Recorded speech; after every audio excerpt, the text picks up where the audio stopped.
नमस्कार दोस्तों, आज की जो वीडियो है वो आपको हैरान कर देगी और तीन चार चीज़ें मैं आपके साथ डिस्कस करूंगा जो पूरे मीडिया में कोई डिस्कस नहीं कर रहा। पहला है कि एक दिन में चाइना ने 400 बिलियन डॉलर्स को आग लगा दी, यानी कि आग लग गई एक दिन में। और दूसरा एक न्यूज़ है कि इलॉन मस्क जो है उसने ईरान के युद्ध में इतने पैसे कमाए हैं कि उसके शेयर की वैल्यू अब बढ़नी शुरू हो गई है। भाई, ईरान के अंदर B2 बॉम्बर को यूज किया गया, उसका टेस्ला की गाड़ियों से क्या मतलब है वो बताऊंगा आपको। और तीसरा, ईरान से एक बहुत बड़ी खबर है। अब इनको सभी को जो गुत्थी है उसको मैं खोलने वाला हूं आपके सामने कि यूएसए की हेजीमनी काम कैसे करती है और वो जो दिखाते हैं वो होता नहीं है, होता कुछ और है। और टेस्ला का B2 बॉम्बर के साथ कनेक्शन क्या है, plus inside news of Iran. ये है सारी गुत्थी। लेकिन शुरू करेंगे उसके पहले एक 400 बिलियन डॉलर्स का भी जो नुकसान हुआ है वो देखने वाली बात है चाइना के लिए। क्रेजी डिटेल्स हैं आज की। चलिए शुरू करते हैं, बिकॉज ये मोमेंट ऑफ ट्रूथ है। ट्रूथ ये है कि B2 बॉम्बिंग करी गई अमेरिका की तरफ से ईरान के अंदर, लेकिन कुछ एक्स्ट्रा ऑर्डिनरी भी हुआ। अमेरिका ये क्लेम करता है कि भाई हमने तो सब कुछ तबाह कर दिया, ईरान बोलता है हुआ ही कुछ नहीं, और अमेरिका की इंटेलिजेंस कंपनी भी बोलती है कि कुछ नहीं हुआ, वहां पर कुछ भी बर्बाद नहीं हुआ है। लेकिन अमेरिकन हेजीमनी वो फुल फोर्स में वो आनी शुरू हो गई हमारे सामने। अब देखिए, यूएसए की जो स्टॉक मार्केट है एकदम से वो बढ़नी शुरू हो गई है। वहां पर एक स्टॉक ऐसा है जो कि सभी की नजरें हैं कि इसमें हो क्या रहा है। टेस्ला के जो शेयर प्राइसेस है वो शूट अप हो गई हैं 10% एक दिन में, जबकि जो बाकी के उसके बराबर की कंपनी है जिसको हम हाईटेक कंपनियां बोलते हैं, मेटा 2% राइज किया है, और जो TSMC है वो सिर्फ 0.4% राइज करी, लेकिन टेस्ला 10% वो राइज कर गया। ये मैसिव डिफरेंस क्यों है, जबकि इंडस्ट्री का स्टैंडर्ड हमेशा सेम होता है? आंसर जो होगा वो आपको शॉक कर देगा, क्योंकि आपके दिमाग में ये है कि जो टेस्ला है वो एक कार कंपनी है, और भाई चाइना के 400 बिलियन डॉलर कैसे खत्म हुए वो उसका कनेक्शन भी इसके साथ है, बाद में आता हूं। पहले है टेस्ला, आपको लगता है एक कार कंपनी है या रॉकेट भेजती है, ये आपको लगता होगा, लेकिन आपको ये नहीं पता कि जो नेक्स्ट जनरेशन का जो आर्म्स डीलिंग है फॉर यूनाइटेड स्टेट्स वो कौन करता है, वो है Tesla. Tesla has become the next generation of arms dealer. जब आप लेटेस्ट रोबो टैक्सी जब आप देखते हैं, रोबो टैक्सी आपने देख लिया, आपने जो ड्राइवरलेस गाड़ी वो चलती है, ये रही रोबो टैक्सी। लेकिन रोबो टैक्सी का या टेस्ला का जो ऑफिस है, मैं आपको वो दिखाता हूँ। वो ऑफिस है कुछ इस तरह का, ऐसे लगता है जैसे कि वॉर रूम का कोई ऑफिस हो। मैं आपको एक वॉर रूम जो है अमेरिकन इंटेलिजेंस का या मिलिट्री का जो कमांड सेंटर है, ये मैं उसकी फोटो दिखा रहा हूँ। आप देखिए, दोनों की फोटो बिल्कुल सेम स्टाइल का बनाया हुआ है। क्या ये कोइंसिडेंस है? आंसर है नहीं। और दूसरा एक और कोइंसिडेंस बताता हूं आपको, एक और इंसिडेंट। यूएसए ने जो अपना B2 बॉम्बर है उसकी बजाय उन्होंने अब बोल दिया कि हम B21 बॉम्बर्स को हम बनाने वाले हैं ह्यूज नंबर्स के अंदर। ये रहा B21 बॉम्बर्स। B21 बॉम्बर जो हैं ये भी अनमैन्ड प्लेन्स हैं, यानी कि उसमें पायलट की जरूरत नहीं है। जैसे ही उन्होंने ये अनाउंस किया कि B21 बॉम्बर्स हम निकालने वाले हैं, टेस्ला ने भी बोल दिया हम ड्राइवरलेस गाड़ी हम निकालने वाले हैं। क्या ये भी कोइंसिडेंस हो सकता है कि वहां पर प्लेन ड्राइवरलेस है, पायलटलेस है, यहाँ पे गाड़ियां रोबो टैक्सी भी ड्राइवरलेस है। उधर से दोनों के कमांड सेंटर्स बिल्कुल सेम दिखाई देते हैं। कोई कॉन्स्पिरेसी नहीं है, कोई सेंसेशनल न्यूज नहीं है, दोनों मैं समझाऊंगा कैसे हैं। आप सोच के देखिए दोस्तों, तो यूएसए की मिलिट्री है वो करती क्या है, बड़े कॉर्पोरेट से वो सामान खरीदती है। एंड जब B2 बॉम्बर था, जो स्टेल्थ बॉम्बर्स हैं, पिछले 20-30 साल से अमेरिका यूज करता रहा। ये अल्टीमेट किलिंग मशीन है, मैं मानता हूं, लेकिन सिर्फ 8 है पूरी दुनिया में, 8 या 9 पूरी दुनिया में जो B2 बॉम्बर है। लेकिन अब यूएसए ने प्लान कर दिया कि वो 200 B21 बॉम्बर्स बनाने वाला है, जिसका नाम है B21 रेडर 200। और ये फ्यूचर का जो वॉरफेयर है उसके अंदर इसको यूज किया जाएगा, जिसमें पायलट की जरूरत नहीं है, आर्टिफिशियल इंटेलिजेंस यूज की जाएगी। और टेस्ला ने अपने आप को पोजीशन कर दिया कि वो आर्टिफिशियल इंटेलिजेंस की वो बैकबोन बनने वाला है, यानी कि मिलिट्री इंडस्ट्रियल कॉम्प्लेक्स का बैकबोन वो टेस्ला होगा। इसलिए जब ये युद्ध हुआ उसके बाद जो B2 बॉम्बर ने काम किया उसमें आर्टिफिशियल इंटेलिजेंस को भी यूज किया गया, प्रोवाइडेड बाय टेस्ला। और टेस्ला क्या कुछ करता है, आज वो चिप्स को कंट्रोल कर रहा है, आर्टिफिशियल इंटेलिजेंस को कंट्रोल कर रहा है, सैटेलाइट का जो नेटवर्क है उसका स्टारलिंक वो उसको कंट्रोल करता है, और एनर्जी सिस्टम्स को, एनर्जी स्टोरेज को टेस्ला कंट्रोल कर रहा है। इसीलिए टेस्ला के जो प्राइसेस हैं वो बढ़ने शुरू हो गए। अगर आप उसकी पीई रेशो, जिसको प्राइस टू अर्निंग रेशो देखते हैं, वो 149 टाइम्स है, जबकि फोर्ड की 9.3 टाइम्स है, यानी कि 9 वर्सेस 149। क्योंकि मार्केट को मालूम है टेस्ला की एक्चुअल गेम क्या है, और जो हमारे ट्रंप साहब हैं वो टेस्ला को इतना सपोर्ट कर क्यों रहे थे। दोस्तों अब देखते हैं जो इसके रोबो टैक्सी है, इसका और B21 बॉम्बर के साथ कनेक्शन क्या है, और उसके बाद बात करूंगा कि $400 बिलियन कहां उड़ गए।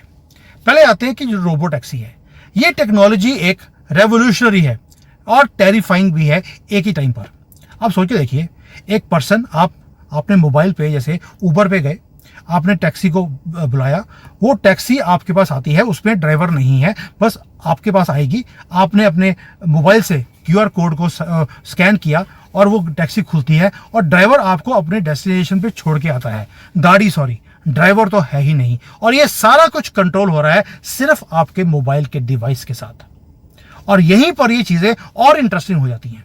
इंटरेस्टिंग ये है कि जो कंपेटिटर है, जो टेस्ला का कंपेटिटर है, उसकी गाड़ी को, जैसे वेमो है, वेमो एक कंपनी है जिसको 29 कैमरे चाहिए एक गाड़ी को चलाने के लिए, 29 कैमरास, और जो उसके सेंसर की जो कॉस्ट है वो $2 लाख है, जबकि टेस्ला के अंदर सिर्फ 9 कैमरे हैं, और जो कॉस्ट है वो 1/3 है, 1/3 द कॉस्ट ऑफ वेमो।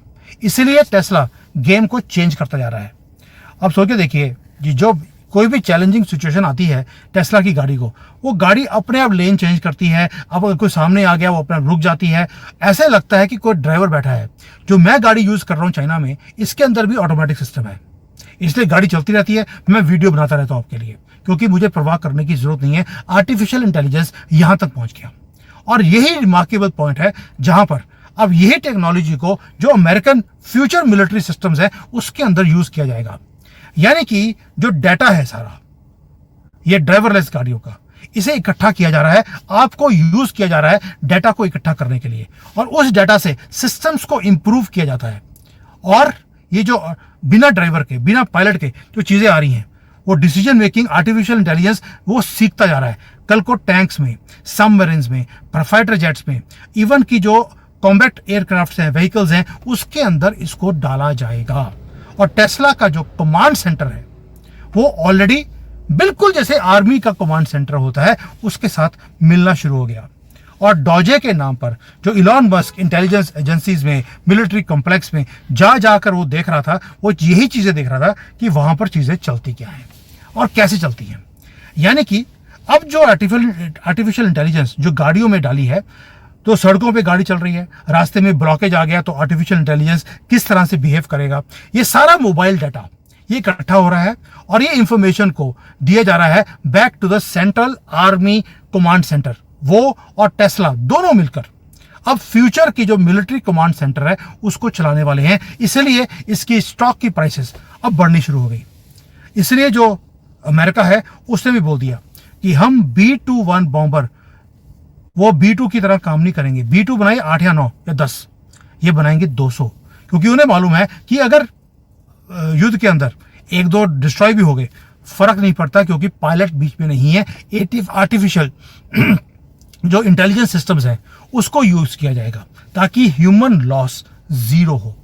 इसलिए बोल रहा हूं दोस्तों कि जो ये सारा काम हो रहा है टेस्ला का, उसके कारण ये अडेप्ट हो रहा है मिलिट्री के अंदर, प्राइसेस बढ़ने शुरू हो गए, एंड मार्केट ऑलवेज नोज। अब इसके ग्लोबल इंप्लीकेशंस भी हैं। ग्लोबल इंप्लीकेशंस ये हैं कि अब अमेरिका की मिलिट्री कॉम्प्लेक्स के सामने कोई खड़ा नहीं हो पाएगा। क्यों? क्योंकि इनके पास वो टेक्नोलॉजी आने वाली है या आ चुकी है, ऑलरेडी डेवलप कर चुके हैं, उसको बस ये प्रॉपर ये बनाते जा रहे हैं।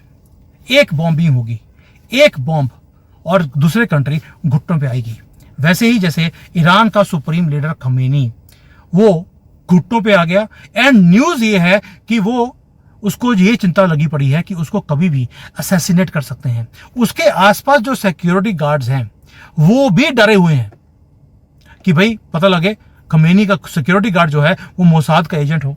तो अब खमेनी जो है, ये अंदर की बता रहा हूं न्यूज, ये क्या न्यूज है कि वो सिर्फ जो बहुत ज्यादा ट्रस्टेड लोग हैं, 2 या 4 हैं, सिर्फ उन्हीं के साथ बैठकर वो बात कर रहा है। इलेक्ट्रॉनिक कम्युनिकेशन नहीं है, क्योंकि पता है आपको कि पेजर कभी भी फट सकता है। खमेनी को मालूम है मोबाइल फट जाएगा या कुछ और इसका फटने वाला है, इसलिए वो कोई भी इलेक्ट्रॉनिक गैजेट्स को अपने पास नहीं रख रहा। और जो रजीम है ईरान की, वो अंडरस्टैंड करती है कि अमेरिकन मिलिट्री टेक्नोलॉजी वो उस लेवल पर पहुंच गई है कि अब ट्रेडिशनल जो डिफेंस मैकेनिज्म है ईरान का, वो ऑब्सोलेट हो गया। कुछ भी नहीं चल रहा अमेरिकन टेक्नोलॉजी के सामने। और भाई अमेरिका से उड़कर ईरान गया, सब कुछ बर्बाद करने के बाद वापस भी पहुंच गया, और ईरान को कानो खान खबर भी नहीं हुई। अब आते हैं चाइना के ऊपर। ये तो हो गया टेस्ला का, अमेरिका का और ईरान का, ये मैंने समझा दिया आपको, और कैसे फ्यूचर में चीजें कॉम्प्लेक्स होने वाली हैं। चाइना के लिए भी बहुत बड़ा चैलेंज आ गया दोस्तों। चाइना ने क्या किया था? चाइना ने $400 बिलियन इन्वेस्ट किए। कहां पर? ईरान में, इंफ्रास्ट्रक्चर के ऊपर, एनर्जी प्रोजेक्ट्स के ऊपर, एनर्जी सिक्योरिटी के लिए। और जो ये कॉन्फ्लिक्ट है, इसने डायरेक्टली उस $400 बिलियन को आग लगा दी एक दिन में। जैसे ही युद्ध खत्म हुआ, ईरान का पता लगा जो पेट्रोकेमिकल के प्लांट्स हैं वो डिस्ट्रॉय हो चुके हैं। और जैसे ही वहां पर पेट्रोकेमिकल के प्लांट्स डिस्ट्रॉय हुए हैं, साथ में चाइना भी बर्बाद हो गया। चाइना 70% से ज्यादा जो अपना एनर्जी डिपेंडेंस है वो मिडिल ईस्ट के ऊपर रखता है। और जो हॉर्मोस, जो स्टेट ऑफ हॉर्मोस है जो ईरान के पास है, जहां से सारी की सारी ये शिप्स आती हैं, उसको ईरान ने ब्लॉक कर दिया। इसलिए उसके जो सप्लाई चेन्स हैं वो डेवास्टेट हो गए हैं, बंद हो गए हैं। और चाइनीज इकोनॉमी, उसका भट्टा और बैठने वाला है। यहाँ पर कंपनियां पहले ही बंद हो रही थी, अब एनर्जी भी गई है इनके हाथ से।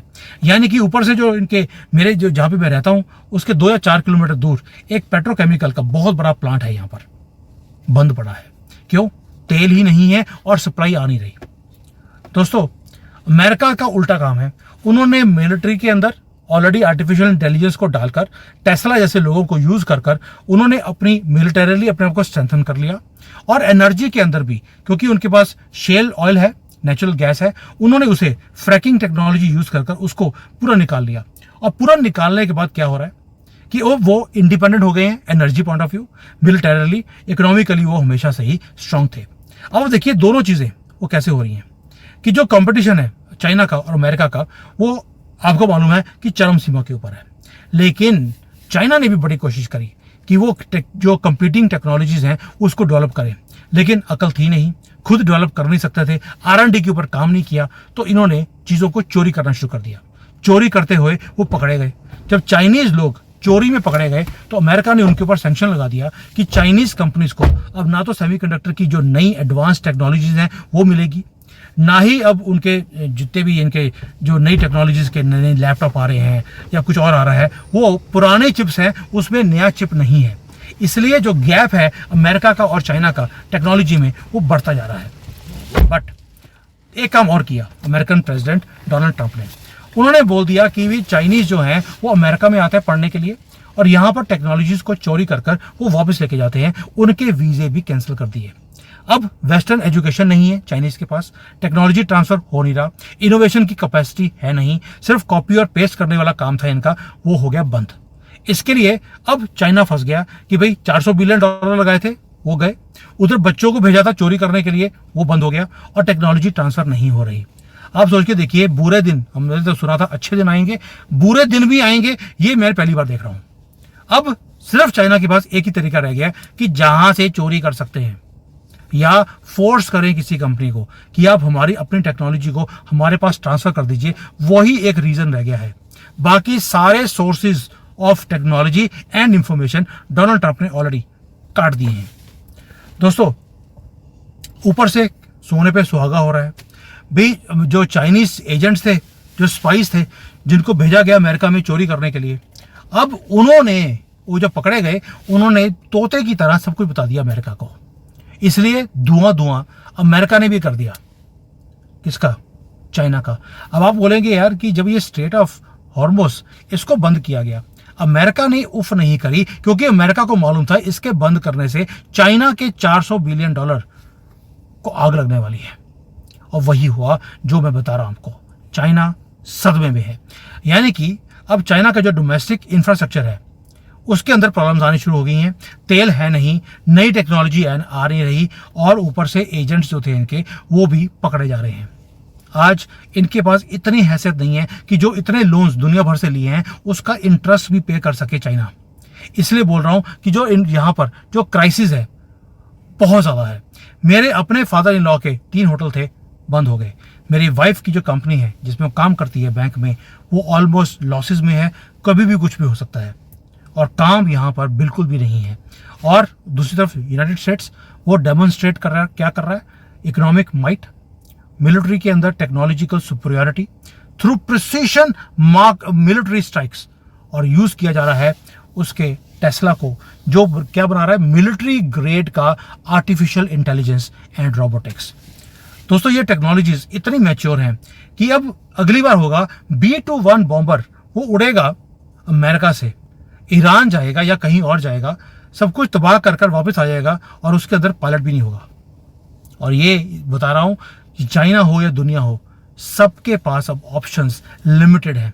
जहां पर ये पहुंच गया है अमेरिका टेक्नोलॉजीज के अंदर, ये हो गया अमेरिका, ये हो गया चाइना। अब यहां पे आती है अमेरिकन हेजीमनी। हेजीमनी क्या है? हमने सुना था कि जी अमेरिका की दादागिरी कम हो रही है, डी-डॉलराइजेशन बढ़ता जा रहा है। यस, डी-डॉलराइजेशन बढ़ रहा है, मैं एक्सेप्ट करता हूं, इसके ऊपर मैं सेपरेटली एक वीडियो बनाऊंगा।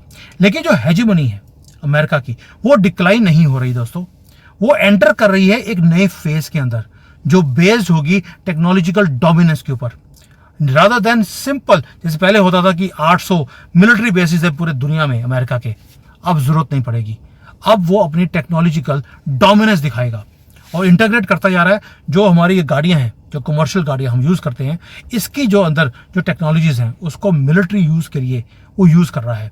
और कंपनीज लाइक टेस्ला वो नए नए मॉडल बनाती जा रही है स्ट्रेटेजिक एडवांटेज देने के लिए अमेरिका को और अमेरिकन कंपनीज को। और जो सिविलियन इनोवेशन है इसको मिलिट्री कैपेबिलिटी में कन्वर्ट करने के लिए वो डाटा इकट्ठा कर रहे हैं।